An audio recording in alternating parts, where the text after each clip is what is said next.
It's okay. The subject of this speech is a topic which has been discovered recently and which may not exist at all. I may be talking about something that does not exist. Therefore, I'm free to say everything or nothing.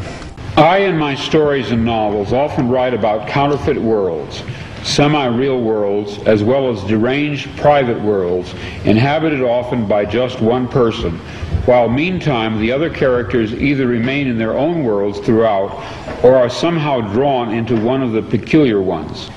This theme occurs in the corpus of my 27 years of writing.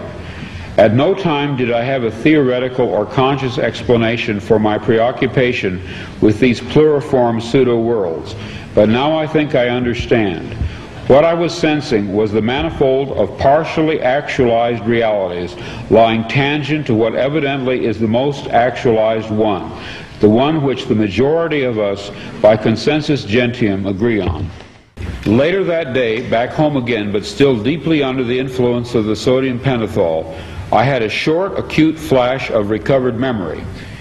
Then, in mid-March, a month later, the total body of memories, intact and entire, began to return.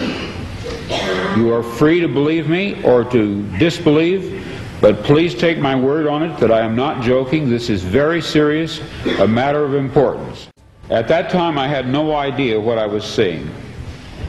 It resembled nothing that I had ever heard described. It resembled plasmic energy. It had colors. It moved fast. It collected and then dispersed. But what it was, what he was, I am not sure even now.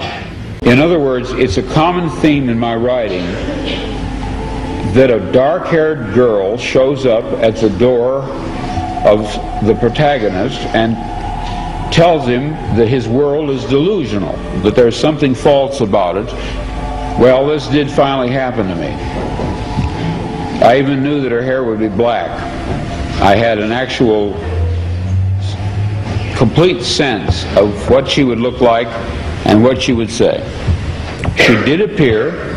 She was a total stranger, and she did inform me of this fact, that some of my fictional works were in a literal sense true.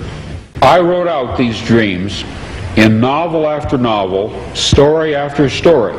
To name two in which this prior ugly present obtained most clearly, I cite The Man in the High Castle and my 1974 novel about the U.S. as a police state called Flow My Tears, the Policeman Said.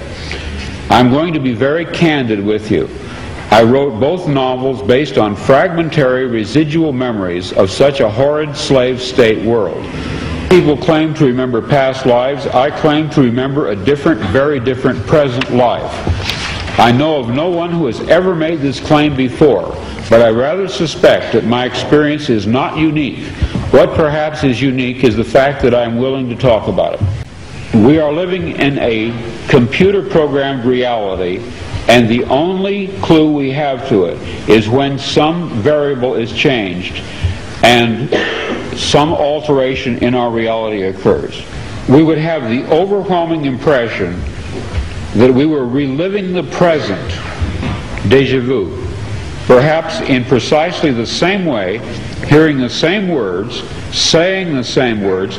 I submit that these impressions are valid and significant, and I will even say this: such an impression is a clue that at some past time point a variable was changed, reprogrammed as it were, and that because of this an alternative world branched off.